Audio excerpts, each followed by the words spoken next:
Salamat sa wala, Juan. Layas! Isang malakas na sampal ng katotohanan sa gitna ng ulan. Habang nagbiriwang si Miguel sa loob ng mansyon, si Juan at ang asawang si Maria ay pilit na itinataboy sa labas. Wala kang silbi dahil baog ang asawa mo. Bulyaw ni Doña Altea. Mula sa putikan, tumingala si Juan. Tapos na ang pagiging martir. Sino ang tunay na magmamana ng langit? Hindi kailanman magiging sapat ang sipag para sa isang pusong sarado na sa pagmamahal. At ang katotohanan ito ay tila isang malamig na patalim na unti-unting humihiwa sa pagkatao ni Juanito Reyes. Wala kang silbi sa pamilyang ito, Juan. Isang malaking pagkakamali ang ibigay sa iyo ang tiwala ng iyong lolo dahil sa huli, isa ka lang palang magnanakaw na walang utang na loob. Ang tinig ni Doña Altea ay umalingaw-ngaw sa loob ng marangyang sala, kasing talim ng mga bubog na nagkalat sa sahig. Sa mga sandaling iyon, ang mga kamay ni Juan ay marahang humahaplos sa isang piraso ng sariwang kahoy na naraan na balaksanan niyang irigalo sa kanyang ina para sa kaarawan nito. Ang amoy ng dagta at kakahuyan ay humahalo sa amoy ng mamahaling pabango ng matanda, isang pagsasama ng dalawang mundong kailanman ay hindi nagtagpo. Ang kanyang mga daliri na puno ng kalyo dahil sa pagbuo ng imperyong tinatamasa ngayon ng kanyang pamilya ay biglang napatigil. Naramdaman niya ang unti-unting pamamanhid ng kanyang mga braso. Tila ang dugong dumadaloy sa kanyang mga ugat ay naging yelo sa isang iglap. Hindi kumibo si Juan. Ang tanghing naririnig sa silid ay ang mabigat at mabilis na paghinga ni Miguel, ang kanyang bunsong kapatid, na nakatayo sa tabi ng kanilang ina na may hawak na mga dokumentong puno ng kasinungalingan. Ang bawat pahina ng papel na iyon ay tila mga sampal na paulit-ulit na dumadapo sa mukha ni Juan. Mom, look at these ledgers. Malinaw na dito na si Juan ang kumukupit ng pondo ng kumpanya para sa mga pansariling gastusin nila ni Maria. Kaya pala, kahit anong kayod natin, tila laging kulang. Ani Miguel na may halong mapang-uyam ng ngiti. Ang kanyang tinig ay puno ng pagkukunyari, isang acting na tila pang pelikula. Ngunit, sapat na upang malaso ng isipan ng kanilang ina. Dahan-dahang itinaas ni Juan ang kanyang paningin. Ang kanyang lalamunan ay tila punong-puno ng tuyong buhangin, mahapdi at mahirap lunukin. Miguel, alam mong hindi ko magagawa yan. Ang lahat ng kinikita ng suong ay diretso sa bank account ni Mama. Kahit isang kusing, wala akong kinuha para sa sarili ko.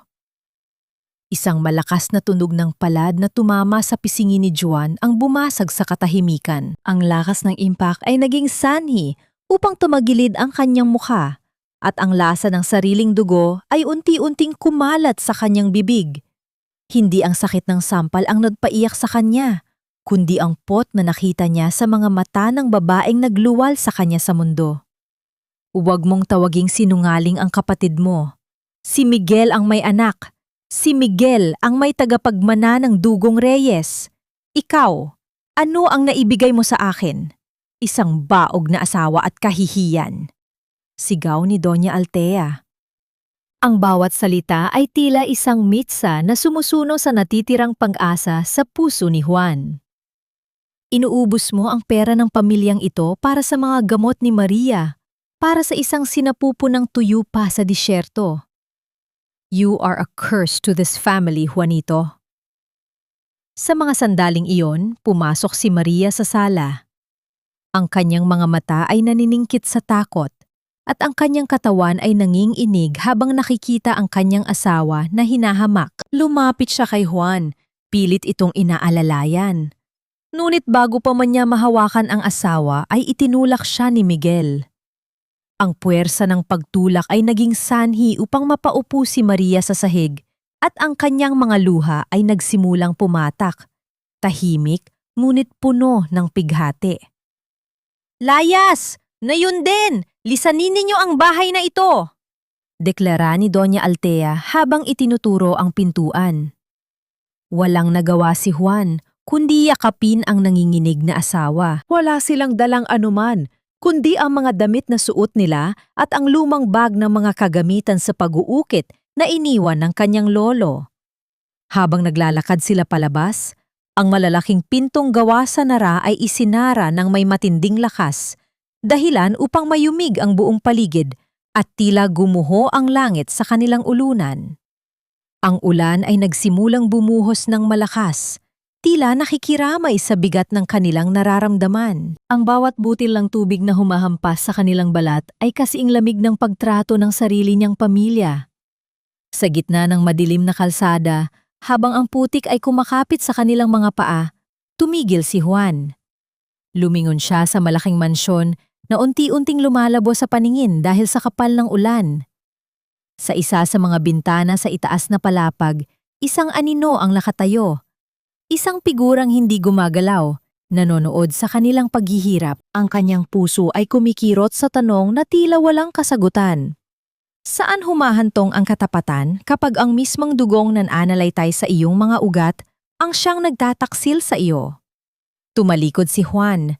Ang kanyang mga kamay ay mahigpit na nakakuyom sa hawakan ng lumang pait ng kanyang lolo.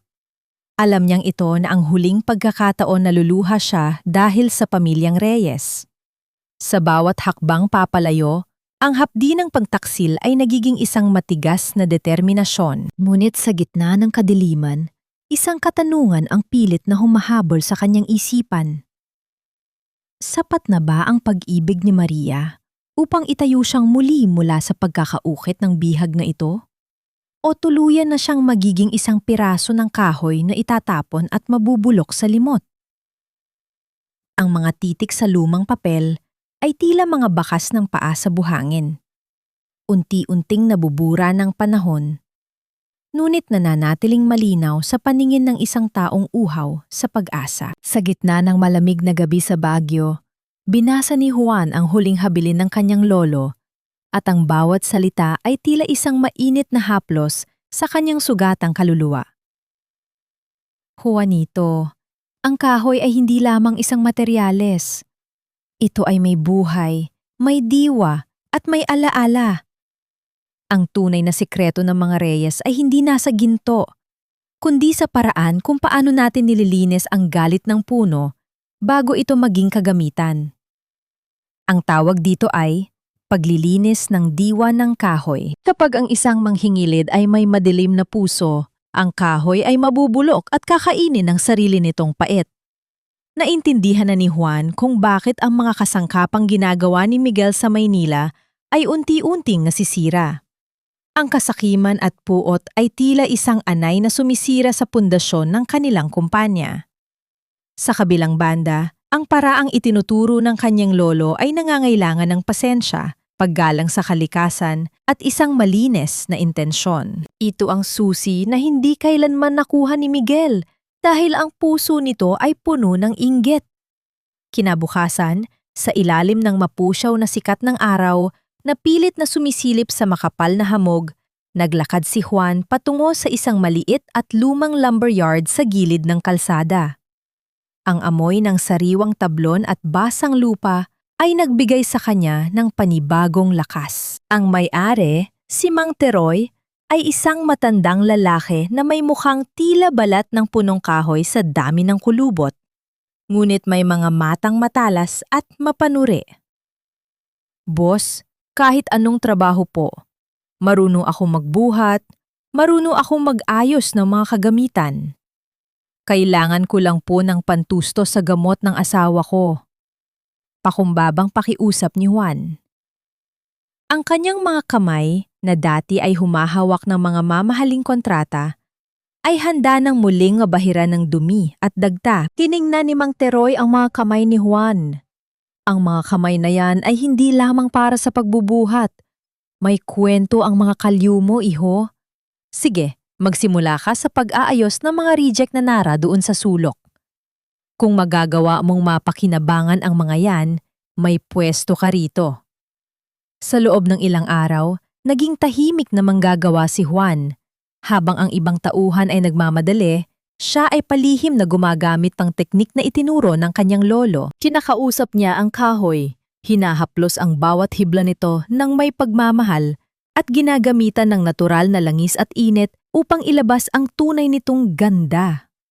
Ang mga reject na kahoy ay tila muling nabuhay sa ilalim ng kanyang mga kamay, nagkaroon ng kintab na hindi kayang ibigay ng anumang artipisyal na pintura.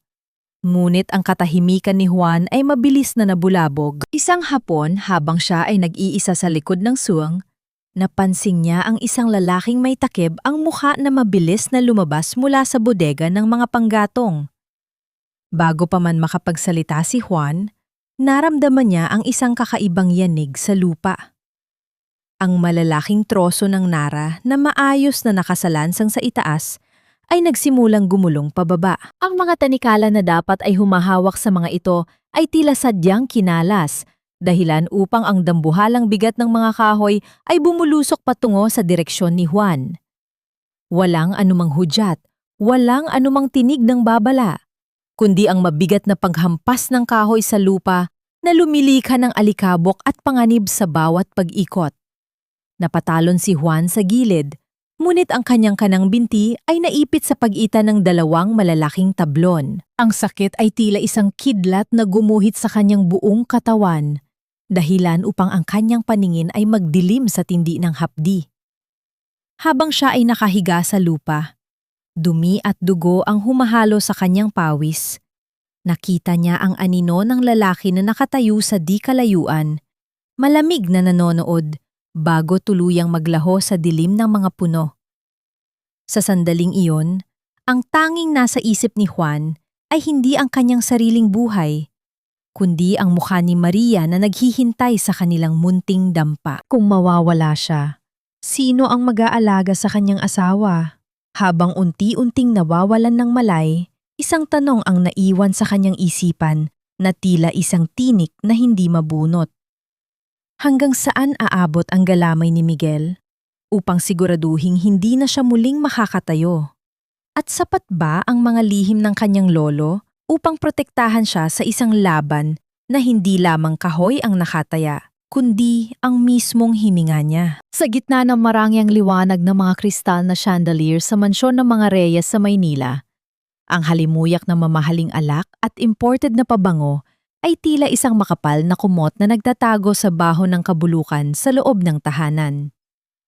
Habang si Juan ay nakahiga sa malamig na lupa ng Baguio, ang kanyang pamilya sa Kapatagan ay abala sa pagdiriwang ng isang tagumpay na nakatuntong sa mga kasinumalingan. Cheers para sa aking pinakamamahal na anak, ang tunay na haligi ng kumpanyang Reyes. Ang tinig ni Doña Altea ay puno ng pagmamalaki habang itinataas ang kanyang baso. Ang manipis na tunog ng mga kristal na nagtatagpo ay tila isang mapang-uyam na musika sa pandinig ng sinumang nakakaalam ng katotohanan. Tingnan mo, Miguel.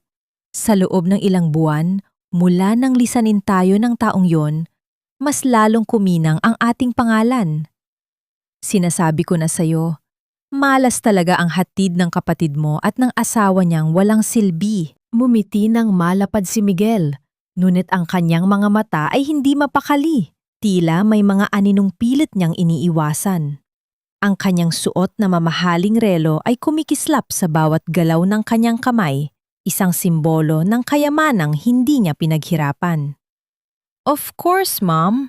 I told you. Juan was just holding us back with his old-fashioned ways. Ngayon, we are closing deals left and right. Mas mabilis, mas malaking pera. Sa likod ng mga tawa at papuri, isang tumpok ng mga dokumento ang nakapatong sa dulo ng mesa. Mga ulat na pilit itinatago ni Miguel sa kanyang ina. Ang mga pirma sa mga kontrata ay tila mga lason na unti-unting kumakalat. Sa loob ng mga bodega ng Reyes sa Manila, ang mga kahoy na nara na ibinebenta nila sa napakataas na halaga ay nagsisimula ng magpakita ng mga bitak. Ang mga ito ay hindi dumaan sa tamang proseso ng pagpapatuyo. Mga kahoy na tila maganda sa labas, ngunit may taglay na galit sa loob, gaya ng babala sa liham ng kanilang lolo. Dahan-dahang lumapit ang isa sa kanilang mga kasambahay, ang mukha ay kakikitaan ng matinding kaba habang may hawak na telepono. Ang bawat hakbang nito sa makintab na sahig ay tila isang mabigat na hudyat ng paparating na bagyo. Ma'am, Sir Miguel, tumatawag po si Mr. Chua. Galit na galit po siya. Ang mga furniture daw po na i-deliver natin sa kanyang bagong hotel ay nagsisimula ng bumaluktot at magmula ang mga anay. Napatigil sa pag-inom si Doña Altea, ang kanyang mukha ay biglang naging kasing puti ng porselana. Anong sinasabi mo? Imposible yan. We only use the best, Nara. Mabilis na inagaw ni Miguel ang teleponyo. Ang kanyang mga kamay ay nagsimulang manginig habang ang pawis ay bumubutil sa kanyang noo. Mr. Chua, let me explain. It must be the weather. Baka sa aircon nyo lang yan. What? No! Please don't do that! Ang boses sa kabilang linya ay hindi na kailangan ng speakerphone upang marinig ang pot. Ang bawat salita ay tila mga sampal na bumabasag sa ilusyon ng tagumpay ni Miguel. Sa isang sandali, ang lahat ng katahimikan sa sala ay nadlaho, napalitan ng isang mabigat na tensyong tila isang tali na unti-unting sumasakal sa kanila. Miguel, anong nangyayari? Tanong ni Doña Altea, ang kanyang boses ay nanginghinig na sa takot. Sabihin mong hindi totoo ang mga ito. Sabihin mong hindi mo nilustay ang pondo sa pagsusugal. Kaya tayo gumamit ng murang kahoy. Hindi makasagot si Miguel. Ang kanyang paningin ay nakatitig lamang sa basag na baso sa sahig, kung saan ang pulang alak ay dahan-dahang kumakalat sa puting marmol, tila sariwang dugo mula sa isang sugat na hindi na maghihilom. Ang katotohanan ay tila isang dambuhalang alon na bumubulusok patungo sa kanila, handang anurin ang lahat ng kanilang karangyaan. I will sue you, Miguel Reyes. Ipapakuko ang kumpanya nyo sa krus. Pera, dangal, at maging ang kalayaan mo, kukunin ko. Ang huling banta ni Mr. Chua ay nag-iwan ng isang nakakabining katahimikan sa gitna ng kadiliman ng gabi sa Maynila, habang si Doña Altea ay napasandal sa upuan at tila nawawala ng hininga. Isang imahe ang biglang pumasok sa kanyang isipan. Ang mukha ni Juan, ang anak na kanyang itinakwil, habang ang mansyon ay unti-unting nilalamon ng anino ng kasuhan at pagkakulong, isang tanong ang nanunuot sa kanyang konsensya. Sa paghahangad niya ng higit pang yaman at kapangyarihan, ang kanya bang paboritong anak ang siyang magiging mitsa ng kanilang kabuuang pagkawasak? At sa oras na mawala ang lahat, mayroon pa kayang pusong handang tumanggap sa isang inang naging bulag sa pag-ibig ng tunay na anak? Ang sikat ng araw sa Baguio, bagamat malamig, ay may dalang kakaibang haplos na tila nang papagaling sa mga sugat na hindi nakikita ng mata. Sa maliit na silong ng kanilang dampa, si Juan ay nakaupo sa isang mababang bangko. Ang kanyang binti ay balot pa rin ng puting tela, ngunit ang kanyang mga kamay ay hindi mapigil sa paggalaw. Sa harap niya ay isang piraso ng kahoy na naran na nakuha niya mula sa mga tira-tirang tablon ni Mang Teroy. Ito ay isang kahoy na tila itinapon na ng mundo, ngunit sa paningin ni Juan, may natitira pa itong kwento. Dahan-dahan niyang ginagamit ang pait, ang bawat pag-ukit ay tila isang panalangin. Ang bawat hibla ng kahoy na natatanggal ay sinasabayan ng kanyang malalim na paghinga, inilalabas ang lahat ng pait at puot na naipon sa kanyang dibdib. Ginagamit niya ang teknik na itinuro ng kanyang lolo, ang paglilinis ng diwa. Hindi lamang niya hinuhubog ang kahoy. Kinakausap niya ito. Hinihingi ang kapatawaran ng puno sa bawat sugat na likha ng kanyang kagamitan. Pagkalipas ng ilang linggo, isang silya ang nabuo. Hindi ito isang ordinaryong silya. Ang kintab nito ay hindi nagmula sa barnis, kundi sa pagmamahal at pasensyang ibinuhos ni Juan. Kapag tinamaan ito ng liwanag, tila may buhay na dumadaloy sa loob ng mga ukit. Mukha itong isang sulyap ng nakaraan at isang pangako ng hinaharap. Isang hapon, habang si Maria ay naglalatag ng malinis na tela sa kanilang munting mesa, isang itim na sasakyan ang huminto sa tapat ng kanilang bakuran. Lumabas ang isang matandang lalaki na may suot na salamin at may hawak na baston, si Don Alfonso, isang kilalang kolektor ng sining at antigong gamit sa lungsod. Ang kanyang bawat hakbang ay maingat, tila pinakikinggan ang boses ng lupang kanyang tinatapakan. Sino ang gumawa nito? Tanong ni Don Alfonso. Ang kanyang mga mata ay nakapako sa silyang nakalabas sa ilalim ng silong. Marahan niyang hinaplos ang sandalan at ang kanyang mukha ay nagpakita ng isang emosyong mahirap ipaliwanag. Tila nakahanap siya ng isang matagal nang nawawalang kaibigan. This is not just furniture. It breathes. It has a soul. Napatingin si Juan kay Maria at sa isang saglit, ang lahat ng hirap, gutom at panghihina ng loob ay tila naglaho. Isang matamis na ngiti ang sumilay sa labi ni Maria. Ang kanyang mga mata ay nagniningning sa tuwa at pagmamalaki para sa kanyang asawa. Asawa ko po ang gumawa niyan, Don Alfonso. Tugon ni Maria nang may buong pagmamahal. Hindi nag-atubili ang matanda.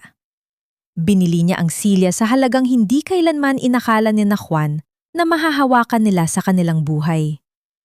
Ngunit higit pa sa pera, binigyan niya si Juan ng puhunan upang buksan ang kanyang sariling suang.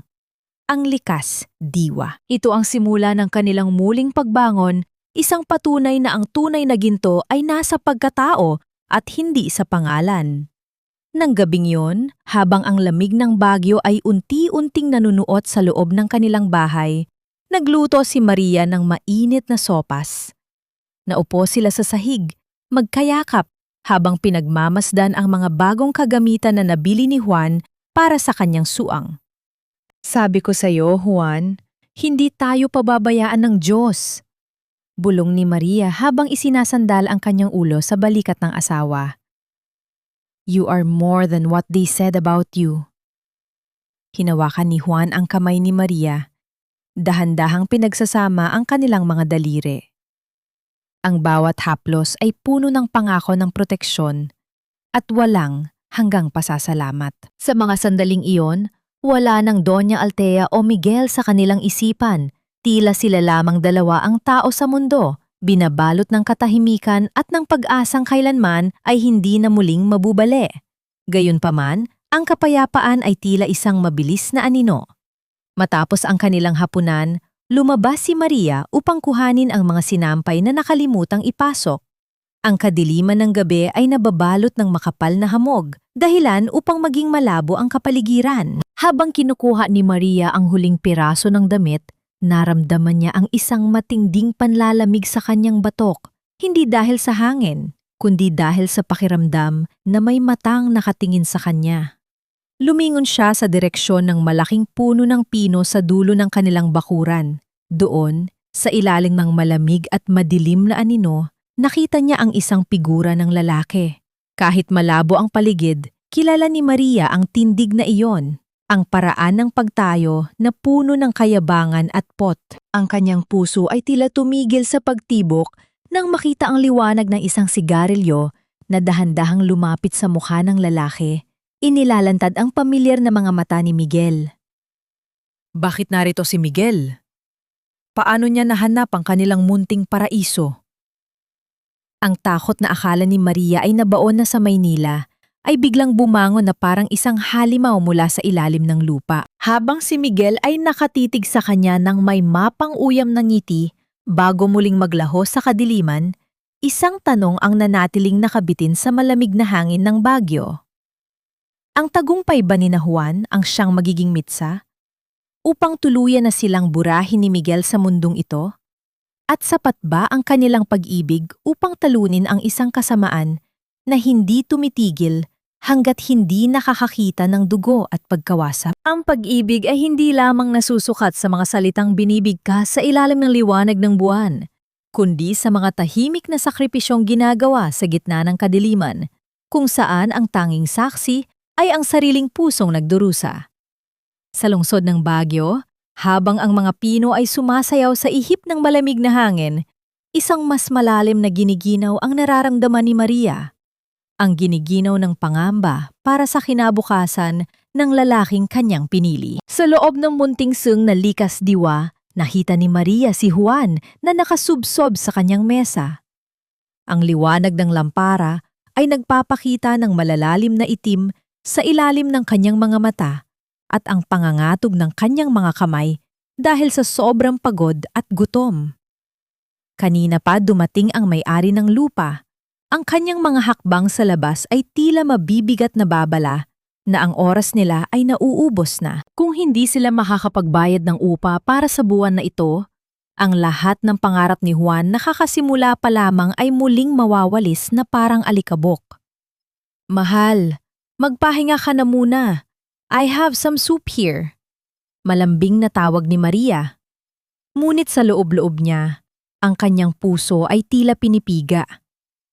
Alam niyang wala na silang pambili ng susunod na sako ng bigas at ang supas na kanyang inihanda ay puro tubig lamang na may kaunting asin. Tumingala si Juan. Ang kanyang ngiti ay pilit at puno ng pagod. I'm okay, Maria. I just need to finish this carving. Malapit na ito. Kapag nabili ito ni Don Alfonso, we can pay everything. Just a little more patience, please. Hindi na sumagot si Maria. Lumabas siya ng suong at bumalik sa kanilang dampa. Doon, sa ilalim ng kanilang kaisa-isang unan, kinuha niya ang isang maliit na pelus na kahon. Sa loob nito ay nakahiga ang isang gintong kwintas na may pendant na hugis puso. Ang huling alaala ng kanyang yumaong ina. Ito ang tanging kayamanan na itinira niya noong sila ay palayasin sa Maynila. Ang huling piraso ng kanyang pagkatao bago siya naging asawa ng isang itinakwil na Reyes. Ang bawat haplos niya sa ginto ay tila isang pamamaalam. Nararamdaman niya ang init ng kanyang ina, ang mga alaala ng kabataang puno ng kagaanan. Ngunit nang maisip niya ang mukha ni Juan, ang mga kamay nitong puno ng sugat mula sa pag-uukit at ang danggal nitong pilit na itinatayo mula sa putik. Alam ni Maria kung ano ang dapat niyang gawin. Ang utang na loob niya sa pag-ibig ni Juan ay mas matimbang kaysa sa anumang ginto sa mundo. Naglakad si Maria patungo sa kabayanan. Ang kanyang mga hakbang ay mabigat at tila ang bawat pag-ikot ng mga gulong ng sasakyan sa paligid ay nagpapaalala sa kanya ng kanyang kawalan. Pumasok siya sa isang pawn shop sa kanto. Ang amoy ng lumang bakal at alikabok sa loob ay tila sumasakal sa kanya. Nang ilapag niya ang kwintas sa ibabaw ng glass counter, naramdaman niya ang pagdaloy ng malamig na pawis sa kanyang likuran. Mawalang galang nga po, magkano po ang maibibigay niyo rito? Tanong ni Maria. Ang kanyang boses ay nanginginig, halos magmula sa kailaliman ng kanyang lalamunan. Ang lalaki sa kabilang panig ay tiningnan ang kwintas nang walang anumang emosyon. Para rito, ito ay piraso lamang ng metal. Ngunit para kay Maria, ito ay bahagi ng kanyang kaluluwa. Nang iabot sa kanya ang ilang libong piso, mabilis itong kinuha ni Maria at lumabas ng tindahan. Hindi niya mapigilan ang pagtulo ng kanyang mga luha habang naglalakad pabalik. Tila ang bawat patak ay nagsasabing hindi na muling babalik ang huling alaala ng kanyang pamilya. Pagdating sa suwang, inabutan niya si Juan na masayang nag-aayos ng mga kagamitan. Juan, ang landlord. Nakausap ko siya. Sabi niya, may nagbayad na raw ng upa natin para sa 2 buwan. May isang mabait na kliyente raw na dumaan at nag-advance. Pagsisinungaling ni Maria, ang kanyang boses ay pilit na pinatatatag. At heto, bumili rin ako ng bagong sandpaper at mga pait na kailangan mo. I also found a part-time job sewing clothes for the neighbors, kaya huwag ka nang mag-alala. Niyakap siya ni Juan ng mahigpit. Ang kanyang mukha ay puno ng pasasalamat at labis na pagkagulat. Talaga? God is so good, Maria. I promise. Hinding-hindi ko sasayangin ang pagkakataong ito. Gagandahan ko pa lalo ang trabaho ko para sa iyo. Hinalikan ni Maria ang asawa, ang kanyang ulo ay isiinandig sa dibdib nito. Ang pintig ng puso ni Juan ay ang tanging musikang nagpapakalma sa kanyang nagdurusa na isipan. Ngunit sa loob ng 3 araw na lumipas, Hindi kumakain ng maayos si Maria upang masiguro na ang lahat ng pagkaing nabili niya ay mapupunta kay Juan para magkaroon ito ng lakas. Ang bawat pagkahilo ay kanyang tinitiis. Ang bawat panghihina ay kanyang itinatago sa likod ng mga ngiti. Isang hapon, habang naglalakad si Maria bitbit ang isang timba ng tubig patungo sa kanilang kusina, ang paligid ay biglang nagsimulang umikot. Ang mga puno ng pino ay tila naging malabong anino at ang liwanag ng araw ay naging isang nakakasilaw na puting tabing. Naramdaman niya ang pagkawala ng kontrol sa kanyang mga binti at ang malamig na simento ng bakuran ay mabilis na lumapit sa kanyang muka. Ang huling narinig ni Maria bago ang lahat ay maging ganap na kadiliman ay ang malakas na pagtawag ni Juan sa kanyang pangalan, isang tinig na puno ng takot at pagsisisi. Nang imulat ni Maria ang kanyang mga mata, nasa loob na siya ng kanilang dampa. Nakita niya si Juan na nakaluhod sa kanyang tabi. Ang mga kamay nito ay nanginginig habang hawak ang isang maliit na papel na nahulog mula sa bulsa ni Maria. Ang resibo mula sa pawn shop. Ang katotohanan ay tila isang malupit na hanging pumasok sa silid. Inilalantad ang lihim na sakripisyong pilit niyang itinago. Maria, bakit? Hikbi ni Juan. Ang kanyang tinig ay basag na basag. Bakit mo ginawa ito? Ang tanging alaala mo sa nanay mo, ibinenta mo para lang sa suwang na ito? Tumingin si Maria sa mga mata ni Juan. Ang kanyang kamay ay marahang dumaan sa basang pisingi ng asawa. Dahil ikaw ang buhay ko, Juan. Mas mahalaga ang pangarap mo kaysa sa anumang ginto. Kung kailangang ibenta ko pati ang kaluluwa ko para makita kang muling nakatayo ng may dangal, gagawin ko. Niyakap ni Juan si Maria nang mas mahigpit pa sa dati.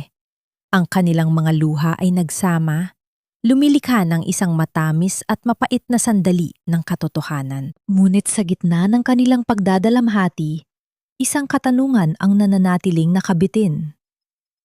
Sapat ba ang sakripisyong ito upang protektahan sila mula sa isang bagyong hindi nila nakikita? O ang pagkawala ng huling kayamanan ni Maria ay hudyat lamang ng simula na isang mas malaking trahedya na susubok sa hangganan ng kanilang pag-ibig? Ang katahimikan sa loob ng mansyon ng mga Reyes sa Maynila ay hindi na ang kapayapaang dulot ng karangyaan. Ito ay naging isang mabigat at nakakasakal na presensya. Tila isang dambuhalang anino na unti-unting lumalamon sa bawat sulok ng bahay na dati ay puno ng tawanan at pagmamayabang.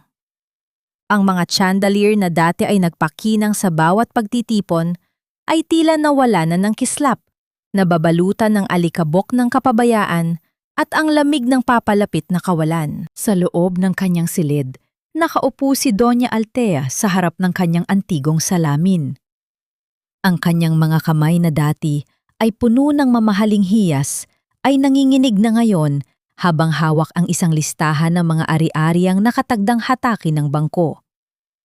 Ang bawat pangalan ng sasakyan, ang bawat titulo ng lupa na nakasulat doon ay tila mga huling patak ng dugo mula sa isang naghihingalong imperyo. Ang pagpihit ng kandado sa kanyang pintuan ay naging hudyat ng pagpasok ng katotohanang matagal yang pilit na itinago. Ma, kailangan nating lumipat. Ngayon na, bungad ni Miguel. Ang kanyang barong ay gusot-gusot, ang kanyang buhok ay magulo, at ang amoy ng alak ay humahalo sa amoy ng kanyang takot. Wala na ang kislap sa kanyang mga mata, napalitan ng isang desperasyong tila isang hayop na nasok sa kanto. Ang mga tao sa labas, hindi na sila makapaghintay. Kinuha na nila ang mga susi ng SUV, at pati ang sports car ko, kinaladkad na palayo. Tumayo si Doña Altea. Ang kanyang tindig ay hindi na kasing tikas ng dati. Ang bawat hakbang niya sa makintab na sahig ay tila isang mabigat na pasanin. Paano umabot sa ganito, Miguel? Sabi mo ay maayos ang lahat. Sabi mo ay ikaw ang magdadala sa atin sa rurok ng tagumpay na hindi nagawa ng kapatid mo. Napaatras si Miguel. Ang kanyang mukha ay namula sa galit at kahihiyan. I tried, okay? Pero ang mga supplier, niloko nila ako. At yung mga kliyente ni Juan, ang hirap nilang kausapin. They keep asking for that special wood treatment na si Juan lang daw ang nakakaalam. It's not my fault na madamot ang kapatid ko. Isang malakas na sampal ng katotohanan ang bumalatay sa mukha ni Doña Altea nang makita niya ang mga tauhan ng bangko na nagsisimulang maglagay ng mga selyo sa kanyang mga mamahaling kagamitan. Ang tunog ng mga gamit na kinakaladkad palabas ng bahay ay tila bawat hibla ng kanyang puso na pinipunit. Ang kanyang mga paboritong painting, ang mga plorera mula sa Europa, lahat ay itinatambak sa isang truck na tila mga basura. Kasalanan mo ito. Bulong ni Doña Altea, ang kanyang boses ay basag at puno ng pagsisisi. Pinaniwala mo ako na ikaw ang karapat-dapat. Pinaniwala mo ako na si Juan ay isang magnanakaw. Pero ngayon, sino ang tunay na magnanakaw ng ating kinabukasan? Hindi makasagot si Miguel. Sa halip, mabilis siyang lumabas ng silid, bitbit ang isang maliit na bag na puno ng mga natitirang alahas at pera na palihim niyang kinuha sa vault ng kumpanya. Ang kanyang pagmamadali ay tila isang aninong tumatakas mula sa isang nasusunog na gusali, hindi man lang lumingon sa inang nagbigay sa kanya ng lahat, ngunit ngayoy iniwan niyang luhaan sa gitna ng pagkaguho. Naiwang mag-isa si Doña Altea sa gitna ng kanyang bakanteng mansyon. Ang bawat alingawgaw ng kanyang sariling paghinga ay tila isang panunuya ng tadhana. Sa kanyang pag-iisa, isang alaala ang biglang sumagi sa kanyang isipan. Ang mukha ni Juan noong huli niya itong makita sa ilalim ng ulan. Sugatan at itinakwil. Naalala niya ang katapatan sa mga mata nito.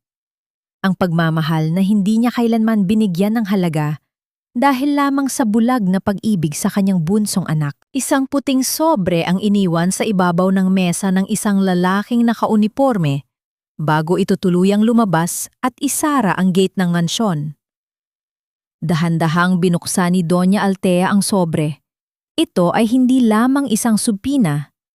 Ito ay isang pormal na abiso ng kabuuang pagbawi sa lahat ng kanilang ari-arian, kabilang na ang mismong bahay na tinitirhan niya. Sa dilim ng gabi, habang ang ulan ay nagsisimulang pumatak sa bubong ng mansyong hindi na kanya, napasandal si Doña Altea sa malamig na pader. Ang kanyang puso ay tila isang tuyong dahon na hinahampas ng hangin. Sa unang pagkakataon sa loob ng maraming taon, binanggit niya ang pangalan ng anak na kanyang itinapon sa putikan. Juan, nasaan ka na anak? Ang kanyang tinig ay naglaho sa katahimikan. Walang sagot, kundi ang malamig na hangin na pumapasok sa mga bintanang wala ng kurtina. Ngunit sa likod ng kanyang pighati, isang mas malaking panganib ang naghihintay. Isang itim na sobre ang nakasingit sa ilalim ng subpina. May nakasulat na pangalan na nagpadaloy ng matinding kilabot sa kanyang mga ugat. Ito ay isang banta mula sa mga taong pinagkakautangan ni Miguel, mga taong hindi tumatanggap ng salitang hindi at handang gawin ang lahat upang mabawi ang kanilang pera. Nagagawa kaya ni Doña Altea na harapin ang bagyong ito ng mag-isa o ang kanyang paghahanap kay Juan ay magiging mitsa lamang upang madamay ang kanyang panganay na anak sa kapahamakang likha ng kanyang sariling pagkakamali. Ang dilim ay tila lalong kumapal at sa bawat segundo ng katahimikan, isang tanong ang nananatiling nakabitin. Mayroon pa kayang puwang para sa pagpatawad sa isang pusong na durog ng sariling kataksilan? Ang halimuyak ng sariwang nara sa loob ng sung ng likas diwa ay tila isang banal na insenso na nagpapakalma sa bawat pusong dumadalaw dito. Ang bawat piraso ng kahoy na nakasandal sa pader ay tila may sariling buhay, naghihintay na mahubog ng mga kamay na may malasakit. Habang ang hapon ay unti-unting nilalamon ng makapal na hamog ng bagyo, si Juan ay abala sa pagpapakinis ng isang antigong mesa. Ang bawat galaw ng kanyang braso ay may ritmo, isang sayaw ng paglikha na nagpapakita ng kanyang muling pagkabuo bilang isang tao. Ngunit ang kapayapaang ito ay biglang nabulabog ng isang pamilyar na sasakyan ang dahan-dahang huminto sa tapat ng suwang. Ang tunog ng makina nito ay tila isang babala mula sa isang nakaraang pilit niyang ibinaon sa limot. Lumabas si Maria mula sa likuran. Ang kanyang muka ay agad na nabalutan ng kaba nang makita ang figurang bumaba mula sa sasakyan. Pumasok si Doña Altea sa loob ng suwang. Ang bawat hakbang ng kanyang sapatos sa sahig na kahoy ay tila mga mabibigat na pintig ng isang pusong puno ng pag-aalinlangan. Wala na ang dating kislap ng kanyang mga mamahaling alahas. Ang kanyang suot ay elegante pa rin, ngunit bakas sa kanyang mukha ang pagod ng isang inang pasan ang mundo. Tumingin siya sa paligid, sa bawat ukit at bawat kasangkapang likha ni Juan, at sa isang saglit, ang kanyang mga mata ay kakikitaan ng paghanga na mabilis ding natakpan ng kanyang garbo. Juanito? Ang kanyang tinig ay tila isang hanging nang galing sa isang malayong dalampasigan, puno ng pamilyar na awtoridad, ngunit may halong panginginig. Tumigil si Juan sa kanyang paggawa. Hindi siya lumingon agad. Hinayaan muna niyang dumaan ang ilang segundo ng katahimikan.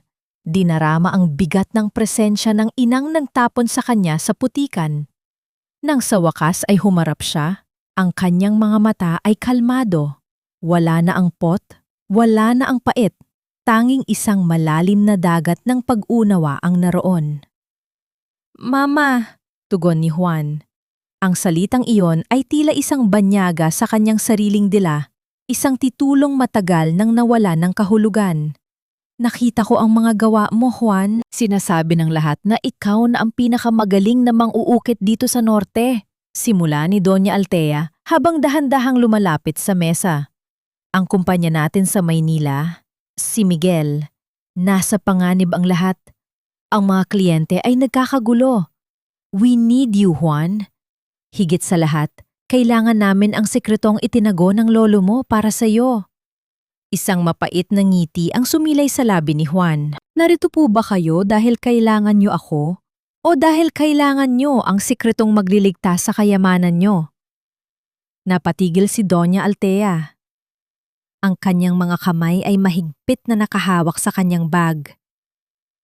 "Huwag kang maging ganyan, Juan. Pamilya pa rin tayo. Isipin mo ang pangalan ng mga Reyes. Kung babagsak kami, babagsak din ang lahat ng pinaghirapan ng lolo mo. I am willing to pay you. Anumang halaga, ibabalik kita sa mansyon. I will even apologize to Maria if that's what it takes. Just give us the technique. Turuan mo si Miguel." Lumapit si Maria sa tabi ni Juan, hinawakan ang kamay ng asawa bilang suporta. Tiningnan ni Juan ang kanyang ina at sa unang pagkakataon, nakita niya ang isang matandang babaeng desperadong kumakapit sa isang gumuguhong pangarap. "Ang sikreto ng Nara ay hindi nabibili ng pera, Mama." Ang boses ni Juan ay mahinahon, ngunit kasing tibay ng kahoy na kanyang hinahawakan. "Itinuro sa akin ng lolo na ang kahoy ay sumasalamin sa puso ng taong humahawak dito. Ang dahilan kung bakit nabubulok ang mga gawa ni Miguel ay dahil puno ng kabulukan ang kanyang intensyon. Kahit ituro ko sa kanya ang bawat hakbang, hinding-hindi niya makukuha ang kislap ng tunay na pagmamahal sa paggawa." "Are you choosing this dirty workshop over your own blood?" Ang tinig ni Doña Altea ay nagsimula ng tumaas. Ang kanyang pride ay muling lumalabas mula sa kanyang pagkadesperado. "Binibigyan kita ng pagkakataong makabalik sa itaas, Juan. Huwag kang maging mapagmataas." "Hindi ako mapagmataas, Mama. Ako ay malaya na," tugon ni Juan. "Dito sa Baguio, kasama si Maria, nahanap ko ang tunay na kayamanan. Ang mansyon niyo ay puno ng anino at kasinungalingan. Hindi ko ipagpapalit ang kapayapaang ito para sa isang pangalang puno ng dungis." Dahan-dahang tumalikod si Juan at muling kinuha ang kanyang pait. Ang pag-uusap ay tapos na para sa kanya. Ang katahimikan sa loob ng suwang ay muling bumalik, ngunit ito ay isang katahimikang puno ng tensyon. Naglakad si Doña Altea patungo sa pinto, ngunit bago siya lumabas, lumingon siya ng may matinding puot sa kanyang mga mata. Ang kanyang mukha ay naging isang maskara ng galit na tila isang sumpa. Tandaan mo ito, Juanito. Ang kahoy na hindi nabali sa pinakamalakas na hangin ay maaaring tupukin ng isang maliit na ningas ng apoy. Inisip mo bang magiging tahimik ang buhay niyo rito habang kami ay nagdurusa? You will regret this. Ang tagumpay mo ay magiging mitsa lamang ng mas malaking trahedya. Nang makaalis ang sasakyan, naiwang nanginginig si Maria sa takot. Naramdaman niya ang isang matinding panlalamig na tila isang masamang hudyat. Tumingin siya kay Juan at nakita niyang ang mga kamay ng asawa ay nakahinto sa ere. Ang huling banta ng kanyang ina ay tila isang lason na dahan-dahang nanunuot sa kanilang paligid. Sapat ba ang dangal na binuo ni Juan upang protektahan sila sa pot ng isang inang itinakwil ang sariling anak? O ang banta ni Doña Altea ay ang simula lamang ng isang gabi kung saan ang lahat ng kanilang pinaghirapan ay magiging abo sa isang kisapmata. Ang karangyaan ay tila isang marupok na salamin na kapag nabasag ay nag-iiwan ng mga bubog na sadyang napakahirap pulutin ng hindi nasusugatan. Sa loob ng mansyon ng mga Reyes sa Maynila, ang bawat sulok na dati ay nagniningning sa ilalim ng mga gintong palamute ay nababalutan na ngayon ng isang nakabibining katahimikan. Ang mga dingding ay tila lumuluhan ng alikabok habang isa-isang tinatanggal ang mga mamahaling painting. Iniiwan ang mga bakas ng kupas na pintura na tila mga pilat ng isang nakaraang kinalimutan ng panahon. Sa loob ng kanyang opisina, si Miguel ay tila isang hayop na nasok sa kanto, mabilis ang bawat galaw ng kanyang mga kamay habang binubuksan ang lihim na vault sa likod ng kanyang mesa. Ang pawis sa kanyang noo ay dumadaloy pababa sa kanyang mga mata, ngunit wala siyang panahon upang punasan ito. Ang bawat alahas na kinuha niya, ang mga brilyanteng dati ay isinusuot ni Doña Altea ng may labis na pagmamayabang, ay mabilis niyang isinisilid sa isang maliit na bag. Miguel, anong ginagawa mo?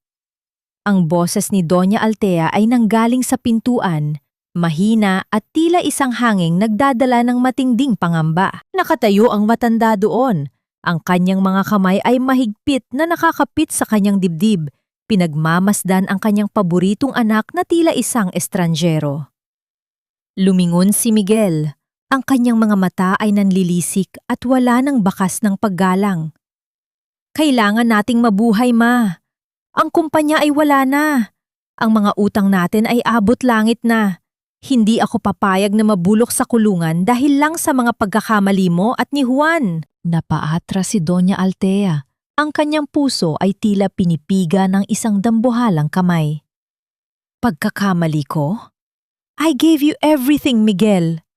Ibinigay ko sa iyo ang posisyon ni Juan, ang lahat ng yaman natin, pati ang danggal ng pamilyang ito. At ngayon, nananakawin mo pati ang mga natitirang alahas ko?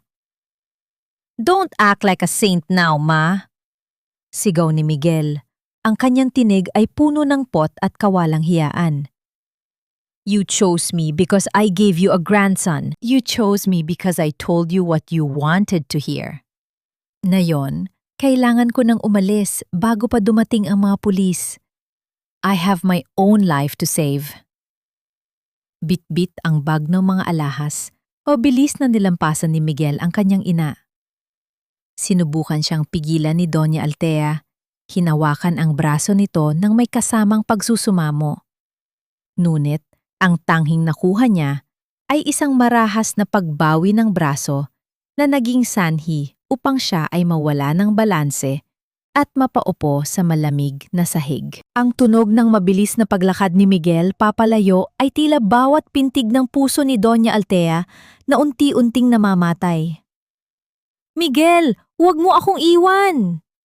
Sigaw ng matanda, ngunit ang tanging sagot ay ang malakas na pagsasara ng pinto sa ibaba na nagdulot ng isang matinding yanig sa buong mansyon. Ang bawat aling-aungaw ng katahimikang sumunod ay tila isang panunuya sa kanyang katangahan. Ang anak na kanyang minahal ng higit sa sarili niyang buhay ay iniwan siyang nag-iisa sa gitna ng pagkaguho. Ilang minuto lamang ang lumipas nang ang mga lalaking nakauniporme ay pumasok sa loob. Ang bawat hakbang ng kanilang mabibigat na sapatos sa marmol na sahig ay tila mga huling tunog ng isang hatol na bitay. Doña Altea Reyes, kailangan niyo na pong lisanin ang property na ito. Ang lahat ng kagamitan dito ay rematado nga ng bangko. Wala sa sariling tumayo si Doña Altea. Wala siyang dalang anuman, kundi ang isang maliit na handbag na naglalaman ng ilang personal na gamit. Habang naglalakad siya palabas ng malaking pinto, ang bawat hakbang ay tila isang pagtapak sa sarili niyang danggal. Nang makarating siya sa labas ng malaking gate, narinig niya ang huling pihit ng kandado at ang kadena na ibinalot sa bakal na pinto, isang simbolo na ang mundong kanyang binuo ay tuluyan na siyang ikinulong sa labas. Nakatayo si Doña Altea sa gilid ng kalsada.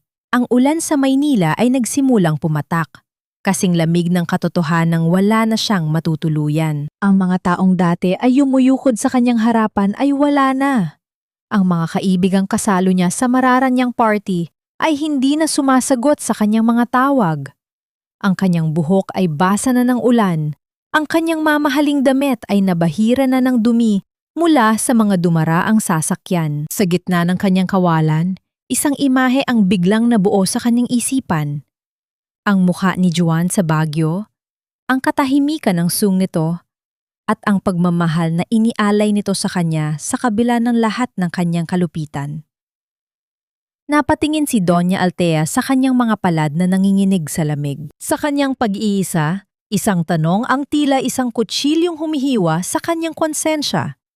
Mayroon pa kayang puwang ang isang inang nagtaksil sa sariling anak sa loob ng tahanang binuo ng pagpatawad? O ang kanyang pag-iisa sa gitna ng ulan ang siyang magiging habambuhay niyang parusa para sa isang pusong naging bulag sa tunay na pag-ibig? Ang tadhana ay tila isang malupit na manginggilid, hindi tumitigil hanggat hindi nito nababawi ang lahat ng ipinahiram nitong pansamantalang karangyaan. Sa isang sulok ng pampublikong klinika na pinapatakbo ng mga madre, ang amoy ng lumang gamot at antiseptic ay humahalo sa amoy ng ulan na nananatili pa rin sa mga damit ng mga taong naghahanap ng kalinga. Ang mga dingding na may mga bakbak na pintura ay tila mga saksi sa libu-libong kwento ng pighati at sa isa sa mga hihirang kama, nakahiga ang isang babaeng dati ay kinatatakutan at iginagalang. Si Doña Altea ay hindi na ang reyna ng mansyon. Ang kanyang buhok na dati ay maayos, na nakaayos ay wala ng buhay at nakakalat sa manipis na unan. Ang kanyang mga mata na dati ay puno ng mapang-aping kislap ay nakatitig lamang sa kisame ng walang anumang ekspresyon. Ang bawat paghinga niya ay mabigat, tila may isang dambuhalang bato na nakapatong sa kanyang dibdib, pinipigilan ang anumang salita na lumabas sa kanyang tuyong lalamunan. "Sister, sino po ang nagdala sa akin dito?" Mahinang tanong ni Doña Altea nang maramdaman niya ang malamig na bimpo na dumaan sa kanyang noo. Ang kanyang tinig ay halos isang bulong na lamang, kasing hina ng isang kandilang malapit ng mamatay. Ang madreng si Sister Teresa ay numiti ng may buong habag. "Isang estranghero po, Lola. Nakita kayong nakalupasay sa labas ng simbahan sa gitna ng baha. Sabi niya, tila kayo ay naliligaw at walang matuluyan." Lola, ang salitang iyon ay tila isang matalim na kutsilyong humiwa sa huling hibla ng pride ni Doña Altea. Sa mata ng mundo, siya ay isa na lamang matandang pulubi na walang pangalan. Ang kanyang mga hiyas ay tinangay na ng sarili niyang anak at ang kanyang dangal ay nabaon na sa putik ng Maynila. Ang bawat pagpikit niya ay nagdadala ng mga alaala ni Miguel na tumatakas at ang mukha ni Juan na kanyang itinaboy. Ang pagsisisi ay tila isang dahan-dahang lason, hindi nakamamatay agad, ngunit unti-unting kumakain sa kanyang kaluluwa. Samantala, sa kabila ng kalsada, isang lalaking may mga kamay na puno ng kalyo at isang babaeng may malambot na puso ang walang tigil sa pag-ahanap. Si Juan at Maria ay hindi bumalik sa Baguio matapos malaman ang balita tungkol sa pagguho ng kumpanya. Sa kabila ng lahat ng sakit, sa kabila ng banta at pag-ayop, ang dugong Reyes na nananalaytay sa mga ugat ni Juan ay hindi hahayaang mabulok ang kanyang ina sa lansangan. Juan, baka wala na siya rito. We've checked almost every hospital and shelter. Sabi ni Maria. Ang kanyang boses ay puno ng pag-aalala habang hinahawakan ang braso ng asawa. Ang kanyang mga mata ay naniningkit sa pagod, ngunit ang kanyang suporta kay Juan ay kailanman ay hindi nagmaliw. Hindi, Maria. I can feel it. Narito lang siya. Tugon ni Juan. Ang kanyang mukha ay seryoso. Ang bawat hakbang niya ay puno ng determinasyon. Kahit anong ginawa niya, inako pa rin siya. I cannot have peace in Baguio, knowing she is suffering alone in the city. Pumasok sila sa loob ng maliit na kapilya ng klinika. Ang liwanag ng araw ay dumarating sa pamamagitan ng mga makukulay na salamin, lumilikha ng mga anino sa sahig na gawa sa kahoy. Doon, sa harap ng altar, nakita ni Juan ang isang figurang nakaupo sa isang silya. Ang matanda ay nakatalikod, nakasuot ng isang puting kapa na bigay ng mga madre. Ang bawat pagyuko nito ay nagpapakita ng isang matinding kahinaan na hindi kailanman nakita ni Juan sa kanyang ina. Dahan-dahang lumapit si Juan. Ang bawat hakbang niya sa kahoy na sahig ay lumilikha ng isang marahang tunog na tila isang hudyat ng muling pagkikita. Nang makarating siya sa likuran ng matanda, naramdaman niya ang isang matinding panginginig sa kanyang mga kamay. Ang galit na itinago niya sa loob ng maraming buwan ay biglang naglaho, napalitan ng isang matinding habag. "Mama?" tawag ni Juan. Ang salitang iyon ay puno ng pait, pag-ibig at higit sa lahat, pagpapatawad. Dahan-dahang lumingon ang matanda. Ang kanyang mukha ay puno ng mga kulubot na tila mga mapapait na guhit ng tadhana. Tumingin siya kay Juan, ngunit sa halip na ang mapang-aping tingin ni Doña Altea, ang nakita ni Juan ay dalawang matang walang direksyon, tila mga bintanang nakabukas sa isang bakanteng silid. "Sino ka?" tanong ng matanda. Ang kanyang boses ay walang anumang pamilyaridad, walang anumang pagkilala. "Nandito ka ba para kunin ang mga kahoy?" Sinabi ko na kay Miguel. Hindi pa handa ang mga nara. Napahawak si Juan sa sandalan ng silya. Ang kanyang puso ay tila isang basong nahulog sa semento at nadurog sa libu-libong piraso.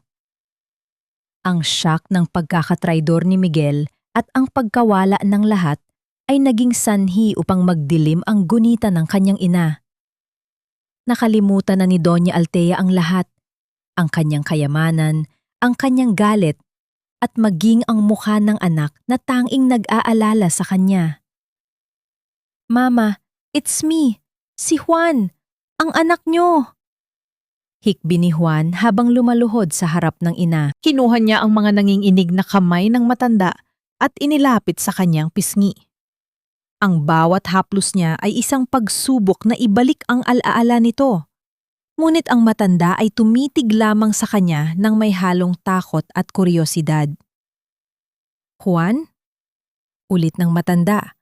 Ngunit ang kanyang mga mata ay muling tumingin sa malayo. Sabi ng nanay ko, "Ang nara ay hindi nabubulok." "Pero bakit ang bahay ko, Juan? Bakit tila gumuho na ang lahat?" Sa gitna ng kapilya, habang ang liwanag ng hapon ay unti-unting naglalaho, naiwang nakaluhod si Juan sa paanan ng kanyang inang hindi na siya kilala. Ang muling pagkikitang inaasahan niyang puno ng komprontasyon o paghingi ng tawad ay naging isang masakit na katahimikan ng limot. Sa pag-iisip ni Juan, isang tanong ang nanatiling nakatimo sa kanyang puso. Mas masakit ba ang itakwin ng isang inang galit o ang makalimutan ng isang inang wala ng ibang naalala, kundi ang pait ng kanyang sariling pagkakamali? At sapat ba ang pag-ibig ni Maria upang tulungan siyang buuin ang isang pamilyang? Ang mga alaala ay tuluyan ng binura ng pighati.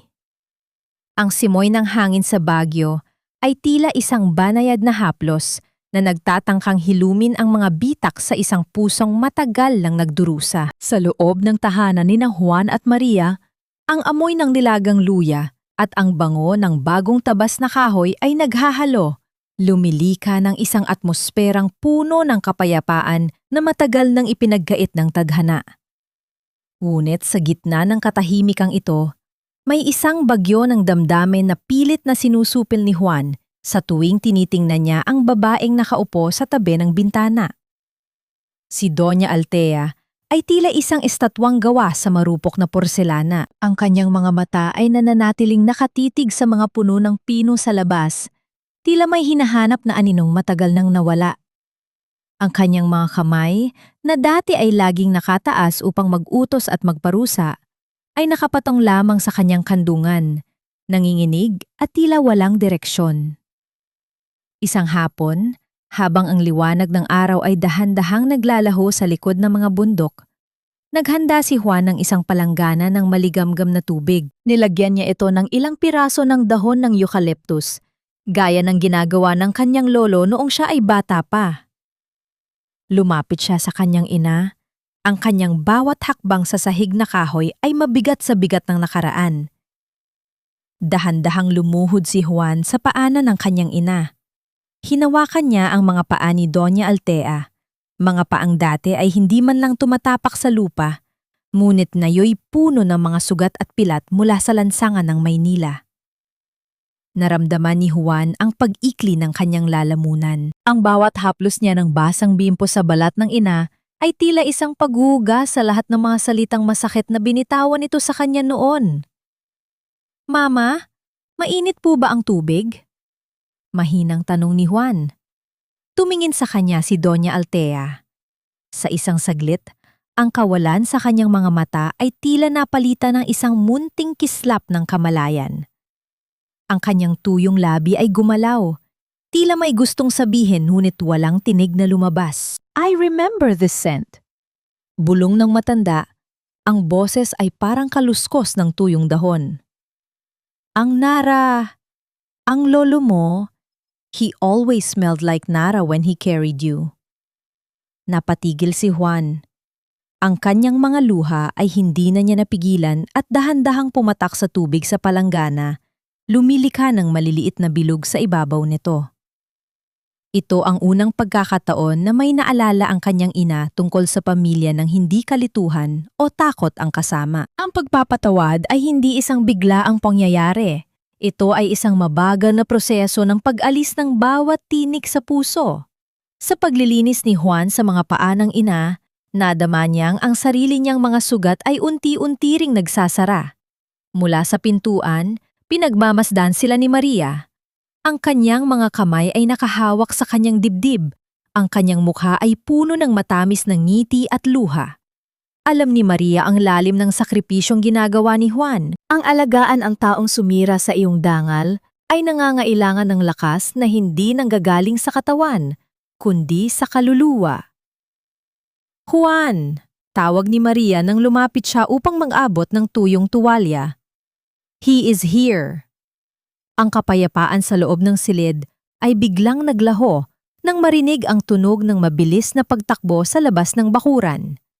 Ang kaluskos ng mga tuyong dahon sa lupa at ang mabigat na paghinga ng isang taong hinahabon ng kamatayan ay bumasag sa katahimikan ng Baguio. Ang pinto ng kanilang bakuran ay bumukas ng may matinding lakas, dahilan upang ang mga aso sa paligid ay magsimulang mangingay sa takot. Isang lalaki ang pumasok sa bakuran. Ang kanyang suot na mamahaling barong ay punit-punit na at puno ng dumi. Ang kanyang mukha ay namumutla, may mga pasa sa pisngi, at ang kanyang mga mata ay nanlilisik sa takot. Si Miguel. Halos gumagapang siya patungo sa pintuan ni Juan. Ang kanyang mga kamay ay nanginginig habang pilit na tumitingin sa likuran. "Juan! Kuya!" sigaw ni Miguel. Ang kanyang tinig ay basag at puno ng desperasyon. Tulungan mo ako! Papatayin nila ako! Ang mga pinagkakautangan ko, nandyan na sila! Kasabay ng kanyang pagsisigaw, ang liwanag ng mga ilaw ng sasakyan mula sa kalsada ay nagsimulang gumuhit sa madilim na bakuran. Ang mabibigat na hakbang ng maraming tao ay papalapit tila mga aninong handang sumila sa kanilang biktima. Nakatayo si Juan sa harap ng kanyang ina at asawa. Ang kanyang katawan ay tila isang pader na handang maging kalasag. Tumingin siya kay Miguel, ang kapatid na nagnakaw ng lahat sa kanya. Ang kapatid na naging dahilan ng pagkaguho ng kanilang ina. Sa labas, ang mga tinig ng galit na mga lalaki ay nagsimulang umalingaw-ngaw. Humihingi ng kabayaran na hindi lamang pera ang nakataya. Sa gitna ng tensyong ito, naramdaman ni Juan ang mahigpit na pagkakahawak ni Doña Altea sa kanyang damit. Ang matanda ay tila bumalik sa katinuan dahil sa takot. Ang kanyang mga mata ay nakapako kay Miguel. Isang matinding desisyon ang kailangang gawin ni Juan sa loob ng ilang segundo. Hahayaan ba niyang kainin ng sariling kasamaan si Miguel o sapat ba ang pagpapatawad na kanyang binuo upang iligtas ang taong hindi kailanman nagmalasakit sa kanya? At kung bubuksan niya ang pinto para kay Miguel, handa ba siyang isapalaran ang kaligtasan ni Maria at ng kanyang inang kakabawi pa lamang ng gunita? Ang dilim ng gabi sa Baguio ay tila naging isang malupit na saksi sa muling pagkatagpo ng dalawang magkapatid na pinaghiwalay ng inggit at kasakiman. Ang mga ilaw ng sasakyan sa labas ng bakuran ay tila mga mata ng isang halimaw na naghihintay ng biktima, habang ang bawat paghampas ng mga galit na kamay sa bakal na gate ay lumilikha ng yanig na nanunuot sa aibuturan ng puso ni Juan. Sa loob ng silid, si Miguel ay nakaluhod sa paanan ni Juan. Ang kanyang mga daliri ay mahigpit na nakakapit sa pantalon ng kanyang kuya. Ang bawat hikbi niya ay puno ng malapot na takot. Ang kanyang mukha ay nabahira ng dumi at dugo mula sa mga tinamang sugat sa pagtakas. Kuya, please, I'm begging you. Papatayin nila ako. I lost everything, even the money I took from Mom. Nagkamali ako, kuya. Patawarin mo ako. Pagsusumamo ni Miguel. Ang kanyang tinig ay basag at halos hindi lumalabas sa lalamunan. Tumingin si Juan sa kanyang kapatid at sa isang sandali, bumalik sa kanyang isipan ang lahat ng pang-aapi.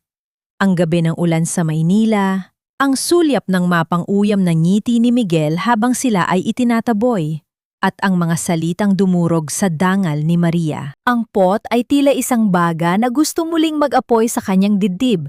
Ngunit nang maramdaman niya ang nanginginig na kamay ni Doña Altea na humawak sa kanyang braso, ang lahat ng galit ay tila natunaw na parang yelo sa harap ng apoy. Juanito, ang kapatid mo!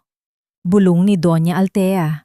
Ang kanyang mga mata ay nagniningning sa mga luha ng isang inang nagising mula sa isang mahabang panaginip ng pagkakamali. Huwag mo hayaang mawala siya. My son, my poor Miguel.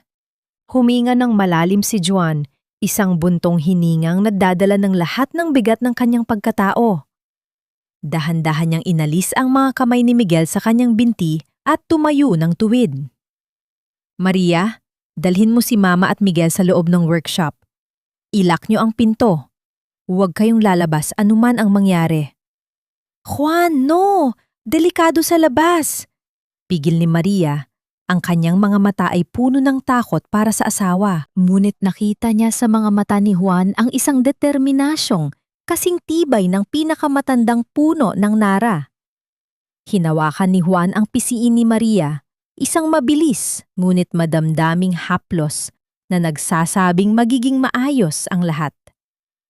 Lumabas si Juan sa bakuran. Sinalubong ang malamig na hangin at ang galit ng mga taong naghihintay. Tatlong lalaking may malalaking pangangatawan ang nakatayo doon. Ang kanilang mga anino ay mahahaba sa ilalim ng ilaw ng kanilang sasakyan. Isang matinding katahimikan ang namayani. Tila ang buong Baguio ay huminto sa paghinga upang pakinggan ang hatol ni Juan. Nasaan ang kapatid mo, Reyes? Ibigay mo siya sa amin kung ayaw mong madamay ang pamilya mo at ang munting negosyo mo. Banta ng isa sa mga lalaki. Ang boses ay kasing lamig ng semento sa ilalim ng kanilang mga paa. Hindi na tinag si Juan. Ang utang ni Miguel ay utang sa pera, hindi sa buhay. Sabihin niyo kung magkano ang kailangan niyo para lubayan siya sa gabing ito. Ibibigay ko ang lahat ng kinita ng likas diwa mula sa mga huling kontrata ko. Pero sa isang kondisyon, hindi niyo na siya muling lilibakin o sasaktan. Mula sa araw na ito, ang mga Reyes ay tapos na sa anumang madidilim na transaksyon niyo. Matagal na nag-usap ang mga lalaki, hanggang sa huli ay tinanggap nila ang alok ni Juan. Isang malaking halaga na dapat sana ay para sa pagpapalawak ng kanyang suwang at pambili ng mga bagong kagamitan. Habang umaalis ang mga sasakyan, naiwan si Juan sa gitna ng bakuran, humihingal at tila nawala ng lahat ng lakas. Ang tagumpay na kanyang binuo ay tila naging kabayaran para sa buhay ng taong sumira sa kanya. Pumasok muli si Juan sa loob ng workshop. Doon, nakita niya si Doña Altea na yakap-yakap si Miguel, habang si Maria ay tahimik na nakatayo sa tabi. Nang makita siya ni Miguel, muli itong umiyak. Ngunit sa pagkakataong ito ay hindi na dahil sa takot, kundi dahil sa matinding kahihiyan. Bakit kuya? Bakit mo ako iniligtas matapos ang lahat ng ginawa ko sa iyo? Tanong ni Miguel. Ang kanyang balikat ay nayayanig sa bawat hikbi. Lumapit si Juan at inilagay ang kanyang kamay sa balikat ng kapatid. Dahil ang tunay na pamanang iniwan sa atin ni Lolo ay hindi ang siyong, hindi ang mansyon, at hindi ang pera. Ang tunay na pamana ay ang pag-ibig na marunong magpatawad. Miguel, ang kahoy na nara ay hindi nababasag sa lakas ng hangin dahil malalim ang kanyang ugat. Ang ugat ng pamilyang ito ay ang isa't isa. Humakbang palapit si Doña Altea, ang kanyang mga binti ay nanginginig, ngunit ang kanyang isipan ay maliwanag na. Hinawakan niya ang kamay ni Juan at ni Maria, pinagsasama ang mga ito sa loob ng kanyang sariling mga palad. Juanito, Maria, patawarin niyo ako. Naging bulag ako. Inisip ko na ang dugo ay nasusukat sa tagapagmana. Ngunit ang tunay na dugong Reyes ay nasa puso mong marangal. I am so sorry for everything. Niyakap ni Juan ang kanyang ina, at sa unang pagkakataon sa loob ng maraming taon, naramdaman niya ang isang tunay na init na hindi kayang ibigay ng anumang marangyang tila. Ang pader na binuo ng puot at pagkakamali ay tuluyan ng gumuho. Nagiiwan ng isang malinis na pundasyon para sa isang bagong simula. Habang ang bukang liwayway ay unti-unting sumisikat sa kabundukan ng Baguio, inilalantad ang kagandahan ng mga puno ng pino na nababalutan ng hamog, nakatayo ang pamilya Reyes sa labas ng suwang. Si Miguel ay nangako na magsisimulang muli bilang isang simpleng katulong ni Juan upang matutunan ang tunay na halaga ng paggawa. Ngunit sa gitna ng kanilang muling pagbubuo, isang katanungan ang nananatiling nakatimo sa isipan ni Juan habang pinagmamasdan ang kanyang asawang si Maria na may kakaibang kislap sa mga mata at isang kamay na marahang nakahawak sa kanyang puson. Ang himala ba ng pagpatawad ay magdadala ng isa pang himala na matagal na nilang ipinagdarasal? Sa bawat pag-ukit ng pait sa kahoy at sa bawat tibok ng puso ng pamilyang muling nabuo, ang agos ng Nara ay patuloy na dadaloy, hindi na bilang isang sugat, kundi bilang isang lunas na magtatagal hanggang sa huling hibla ng kanilang panahon. Lumipas ang 3 taon at ang hamog ng Baguio ay hindi na tila isang malamig na pader na naghihiwalay sa mga tao, kundi isang malambot na kumot na nagbibigay ng proteksyon sa isang tahanang binuo mula sa mga abo ng pighati. Ang sung ng likas diwa ay hindi na lamang isang maliit na silong sa tabi ng bangin. Ito ay isa na ngayong tanyag na institusyon ng sining kung saan ang bawat muebles na lumalabas ay kinikilala bilang isang obra maestra na may taglay na kaluluwa. Sa gitna ng malawak na hardin ng kanilang bagong tahanan, Nakaupo si Juan sa isang mahabang bangko na gawa sa nara. Ang kauna-unahang silya na ginawa niya gamit ang sikretong itinuro ng kanyang lolo. Ang amoy ng pine trees at ang sariwang alimyon ng mga bulaklak ay humahalo sa amoy ng kape na inihahanda ni Maria sa loob. Ang bawat hibla ng kahoy sa ilalim ng kanyang mga palad ay tila nagkukuwento ng kanyang paglalakbay. Mula sa pagiging itinakwil hanggang sa pagiging haligi ng isang pamilyang muling nabuo. Lumingon si Juan nang marinig ang tunog ng mga yabag sa damuhan. Si Miguel ay lumabas mula sa workshop. Ang kanyang mga braso ay puno ng mga kalyo at ang kanyang suot ay may mga bahid ng dagta at alikabok ng kahoy. Wala na ang mapang-uyam na ngiti sa kanyang labi. Napalitan ito ng isang ekspresyong puno ng katahimikan at dangal. Kuya, tapos na po ang huling ukit sa altar para kay Don Alfonso. Tama ka, ang kahoy ay nagsasalita kapag marunong kang makinig. Ani Miguel nang may tunay na paggalang. Lumapit siya at kinuha ang baso ng tubig na iniabot ni Juan. Ang dalawang magkapatid ay tumingin sa malayo. Pinagmamasdan ang unti-unting paglubog ng araw na nagbibigay ng gintong kulay sa buong kabundukan. Mula sa balkonahe, lumabas si Doña Altea. Ang kanyang paglakad ay marahan na ngayon, gumagamit ng isang baston na inukit ni Juan para sa kanya. Ang kanyang mukha ay hindi na kasing tigas ng dati. Ang bawat kulubot sa kanyang balat ay tila mga linya ng isang kwentong puno ng pagsisisi at muling pag-asa. Maingat siyang inalalayan ni Maria na ang bawat galaw ay puno ng pag-iingat at pagmamahal. Juan, Miguel, halina kayo sa loob. Handa na ang hapunan. Tawag ni Doña Altea. Ang kanyang tinig ay wala ng bakas ng utos, kundi isang paanyaya ng isang inang natagpuan na ang tunay na kayamanan sa piling ng kanyang mga anak. Ngunit ang lahat ay napatigil nang marinig ang isang maliit at malambing na tinig mula sa loob ng bahay. Isang munting iyak na punong-puno ng buhay. Mabilis na nagkatinginan sina Juan at Maria at isang matamis ng ngiti ang sumilay sa kanilang mga labi. Ang milagrong matagal nilang ipinagdarasal, ang miracle baby na si Lolo Jose, ang siyang naging huling piraso ng kanilang kaligayahan. Lumapit si Juan kay Maria at marahan nitong hinawakan ang kamay ng asawa. Narinig mo ba yon, Maria? Ang tunay na himala ay hindi lamang sa pagbangon ng ating negosyo, kundi sa paghilom ng ating mga puso. Hinalikan ni Maria ang asawa sa no. Ang kanyang mga mata ay nagniningning sa ligaya. Dahil sa pagpatawad mo, Juan, binigyan tayo ng Diyos ng pagkakataong muling isulat ang ating kasaysayan. Sa huling sandali ng araw, habang ang buong pamilya Reyes ay papasok sa loob ng kanilang tahanan, naiwan ang selyo ng likas diwa sa pinto. Isang ukit ng isang matibay na puno ng nara na ang mga ugat ay magkakabuhol. Isang paalala na ang tunay na pamana ay hindi nasusukat sa ginto o sa titulo ng lupa, kundi sa katapatan ng puso at sa lakas ng isang pamilyang marunong tumayo mula sa pagkakaukit ng tadhana. Ang agos ng nara ay hindi na isang sugat. Ito ay isa ng lunas na magpapatuloy sa susunod na henerasyon, isang patunay na kahit ang pinakamaitim na gabi ay natatapos sa isang bukang liwayway na puno ng pag-asa at pagmamahalan.